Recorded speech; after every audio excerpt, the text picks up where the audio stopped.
In my opinion, Travis Hunter playing cornerback in the NFL is a complete waste of his talent. In the NFL, you can have a shutdown corner, and yet the impact of having a shutdown corner doesn't result in many wins. You are going to be a better football team by making Travis Hunter a full-time wide receiver. Let's not even waste time playing him on both sides of the ball and risk him getting injured. If you play him at both cornerback and receiver, which I don't question if he can play both at a high level. My thing is, if he gets injured, you just lost your starting corner and the starting wide receiver. At wide receiver, he has the ability to impact the game and impact the wins and losses way more than what he will playing cornerback. If you were to take Patrick Surtain and put him on the worst team in the NFL last year, the Titans or the New York Jets, they're not really that better of a team with Patrick Surtain.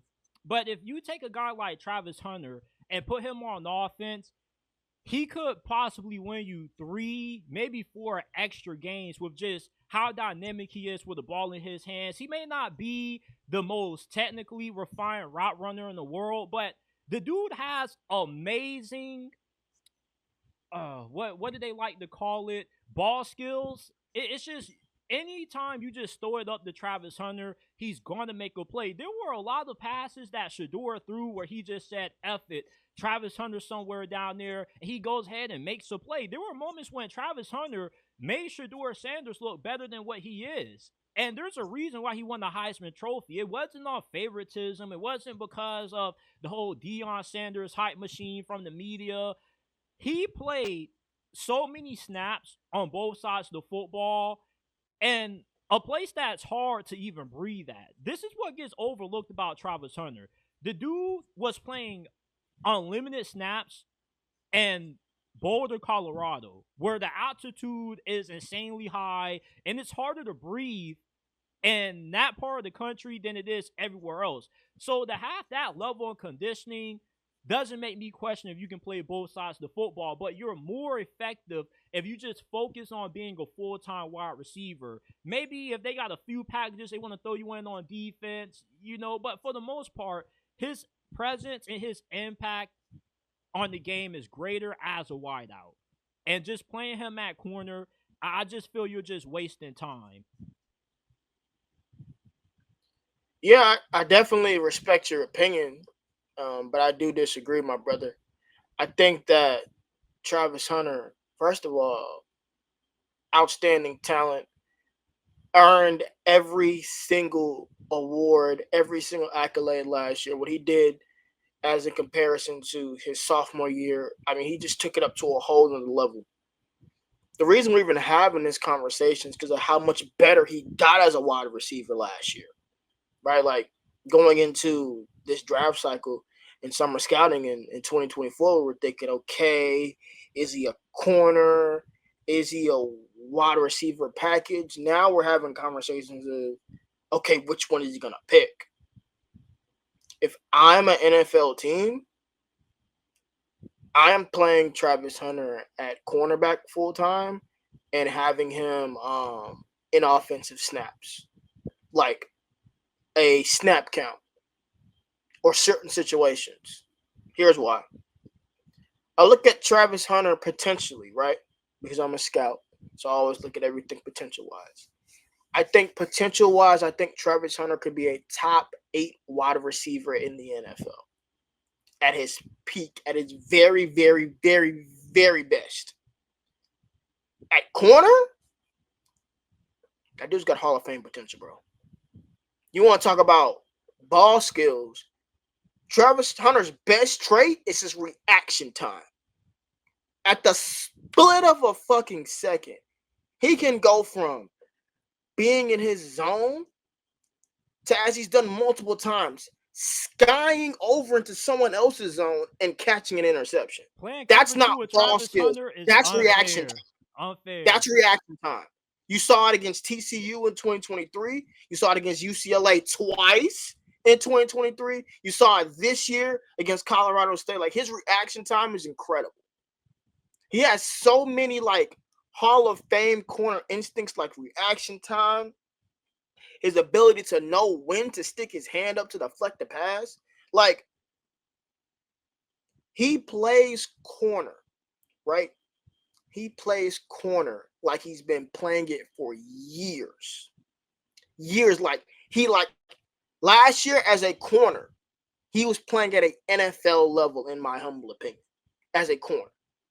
Now, obviously, he made up the difference between 2023 as a wide receiver. He absolutely did. He had a phenomenal year. You want to talk about releases? We were just talking about Tech McMillan. Travis Hunter has some of the best releases in this class with ease. Like, Travis Hunter getting off the line, he's not going to have any problems. He's got the quickness. He's got the versatility in his releases. He also has the speed to threaten you downfield, but he's sudden enough to be able to stop on a dime and run those hitches, to run those slant and goes, to run those deep posts, those deep ends, those deep outs. He really excelled last year, specifically on those deep end cut routes. Watch the tape. Those deep end cut routes, Shedeur would hit him. He would catch it and get like 15 yards after the catch. Like, he really excels at that. And a system that really features deep end, he really excel there. But the reason why I want him full-time corner is because I respect what you're saying. You know, wide receivers, they do sell tickets. They do win games, do get paid the most money. But JT, we had a similar conversation, not me and you, but NFL media had a similar conversation about Micah Parsons a few years ago, right? Obviously, it's different. Micah Parsons doesn't play offense. But everybody was like, Micah Parsons shows a lot of pass rush potential, man. Is he going to stay a linebacker or is he going to go to edge? Now, the Cowboys are stupid. They stuck him at edge only. Now, granted, he turned out to be a great damn edge too. But what Micah should have been was a defensive chess piece. He should have been able to line up at edge and line up at linebacker, and you don't know what the fuck is coming. That is exactly what Travis Hunter should be in the NFL. He should be a versatile chess piece to where obviously he can play corner all day.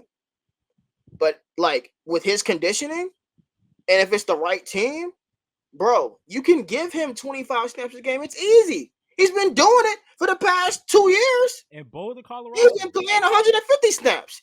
He can play 85. He can do it. And it's like, obviously, if the game's on the line, you need a first down. Obviously, Travis Hunter's going to be on the field. If you need a big stop on fourth down and it's obvious passing situation, obviously Travis Hunter's going to be on the field. So he's going to be on the field in those big moments anyway. So let me ask you this. If he goes second overall to Cleveland, do you see the Browns use him in a way where it's week to week, depending on the opponent? 1 week, we may want to play you more at receiver than we want to play you at corner. And then on other weeks, we may want to play you more at corner, but we have a few packages where we install 20 plays for you to learn throughout the week. So come game day, we're still going to use you at receiver, but depending on who we play and where we feel we best need you at more is where you're going to get the majority of your snaps from. Now, I'm not saying that you know they're going to give him a defined role. I'm just saying that depending on who they play week to week, it's going to affect how much they use him on a particular side of the ball.